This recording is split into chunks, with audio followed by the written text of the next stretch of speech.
It's you, ma'am. Thank the Lord. Got the blanket, aye, agreed Auntie Monica tranquilly. She was on her hands and knees, sponging the floor with a wad of cloth. Not so long now, I hope. I hope not, too, said Lizzie, grimacing. Ah! Her face convulsed into a rictus and went bright red, and her swollen body arched backward. She looked more like someone in the grip of tetanus than an expectant mother, but luckily the spasm was short-lived, and she collapsed into a limp heap, panting. It wasn't like this last time, she complained, opening one eye as I palpated her abdomen.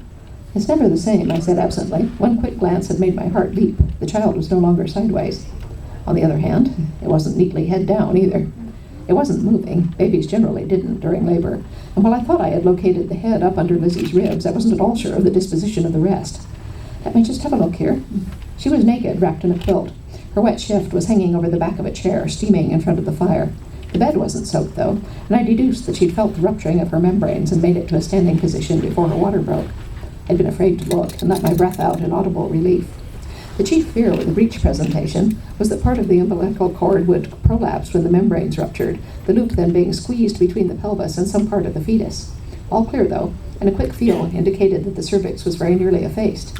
The only thing to do now was to wait and see what came out first.